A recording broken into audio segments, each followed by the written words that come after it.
that Viking orbiter took 2 medium resolution images of a series of unusual objects on Mars in '76. This thing looks like it may have been carved by intelligence. This area of Mars shows quite strong evidence that a civilization was once there. The face, if it is a sculpted artifact, looks humanoid. 3, 2, 1, ignition. Liftoff. In 1975, NASA launched Viking 1, an unmanned probe to determine whether life existed on the planet Mars. The mission went according to plan, and in July of 1976, the orbiter began sending back thousands of photographs of the Martian landscape. But then the orbiter took photographs of something that seemed to defy the Martian geography. Don Ecker, the research director of UFO Magazine, knows one possible explanation. They have come forward with the hypothesis that this, in fact, very likely represents an artificial construction. Whatever it is, the object is huge, over a mile long and 1,500 feet high. As to what it is, these pictures are worth thousands of words. This huge object appears to be a gigantic sculpture of a humanoid face staring up into the Martian sky. It looked like a face to me. It looked like someone had carved a human face and placed it down on the planet. Vincent DiPietro is a senior engineer under contract to NASA's Goddard Space Flight Center near Washington, D.C. At first, the picture was dismissed as a trick of the Martian light and filed away among the thousands of other Viking photographs. But then, DiPietro and co-worker Gregory Molinar decided to take a closer look. There was a lot of scuttlebutt around that there was this face that was found on the surface. I went over to the National Space Science Data Center here on base and was able to go through the library and find the picture. And I was able to find that the thing really existed. More importantly, he discovered another photograph shot a month later. This second photo showed the image of a head had not gone away. In fact, the picture reveals startling facial detail along with a huge pyramid nearby. There was this thing which was labeled by NASA as HEAD, H-E-A-D, and it was this classical face in the Cydonia region. I guess for about 6 months I was about 3 feet off the ground, because the more I dig into it, the more I would find, and the more startling the evidence became that this was not a natural formation. You know, there was a general feeling among scientists at this time that this whole thing was one big hoax. What changed your mind about it? Well, I don't believe they thought it was a hoax. I think the feeling was that it was just a trick of lighting. In other words, how could someone put a face there, so therefore it wasn't a face? While the debate continued, DiPietro continued to investigate the mysterious structure. He used a form of color enhancement called bit slice comparison to bring out new details on the face, details that raised new questions as to its origin. In fact, by doing this bit slice comparison, we're able to find that there's sort of a cavity or a dome in the eye cavity that resembles an eyeball with a pupil in it. And another friend of mine, Dr. Mark Carlotto, found teeth in the mouth area. This is Viking frame 35A72 that was rediscovered by DiPietro and Molinar in the late 70s. We see the face near the center of the frame. This is a magnification and enhancement of the face from that picture. Dr. Mark Carlotto is a graduate of Carnegie Mellon University and an expert in image processing and satellite remote sensing. He has scrutinized the puzzling photographs. I had a lot of tools at my disposal, many years of experience looking at satellite images, and I thought perhaps some of these tools, some of these software algorithms could be used to analyze and learn more about the face. Beyond just the gross appearance of a face, the eye sockets and the mouth, we see fine detail. There are crossed lines, the forehead areas, there are broad lateral stripes across the face, and a fine structure in the mouth that almost appear to be teeth. By using sophisticated image enhancement techniques, including fractal analysis, Dr. Carlotto was able to bring out more details in the original Viking photograph.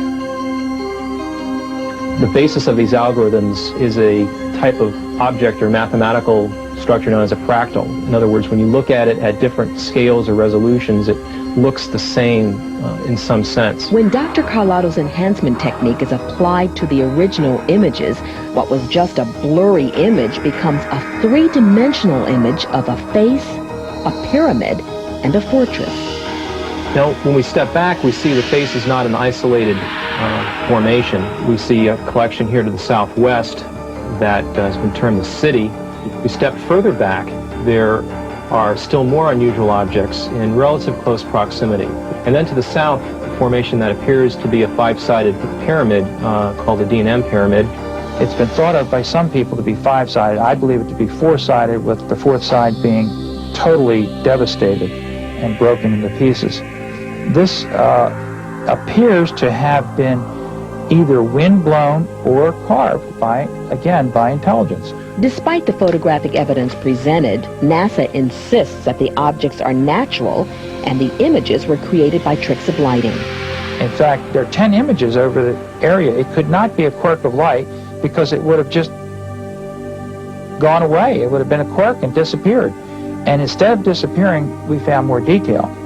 Here we see the face in three views under simulated lighting conditions, with the sun to the northwest, a little further to the west, and then due west. And we see not only do the facial features persist over all of these views, but the expressions actually change a little bit. But NASA maintains its position, a position that baffles many researchers. The fear of the unknown drives a grieving process that always begins with denial. And the denial is rampant on these questions. Former astronaut Brian O'Leary is now an author and researcher. Stan McDaniel is a philosophy professor and the author of the McDaniel Report. Both agree that NASA's conventional explanation does not stand up to close scrutiny. NASA lied about that particular area. For years, they had been telling people, researchers, interested parties, that they had other photographs that proved that the face was nothing more than a trick of light and shadow. And just recently, in this past year, that's been proven to be false. They have no such photos. It looks like a face. It bewilders me how people can look at it and not experience this eerie feeling of my God, what is up there? What is it? To be able to say, oh, it must have been wind erosion, I think involves a lot of psychological denial. Scientists know that there's something going on, but they don't want to let on there is, because if they do, the two things, peer pressure and funding, it can get you every time. Russian scientists had shown interest in the face on Mars prior to their launch of their Phobos 1 and 2 probes in 1988. Although Phobos 1 suffered a technical glitch, Phobos 2 made it to Mars. What appeared to happen was that the Phobos craft, according to the Soviets themselves, encountered, to use their words, something that should not have been there. These black and white photographs were taken by Phobos 2. There appears to be a white object measuring over 15 miles in length situated near the craft. What the Russians then said happened was this craft or object pointed itself toward the Phobos probe, and their probe disappeared. Some believe this probe was deliberately destroyed. To them, the face on Mars might be a warning to stay away. Others theorize it's some sort of lure to attract visitors. The only way to learn the truth is to return to Mars and see this alleged face with human eyes. This should tell the public, hey, look, we're finding all of this evidence that suggests that maybe there may have been life on Mars. Shouldn't we take a look? Yes, we should. That's why we have a space program in the first place. We realize that some of what we need to know is out there, and we can't put our blinders on and only be after certain kinds of knowledge out there. We've got to be open to whatever knowledge the universe has in store for us. The face on Mars. What forces could have worked to create such a phenomenon? Could the face be the product of natural erosion? The symmetry of the face, the detail of its features, argue that its existence is not simply a caprice of nature.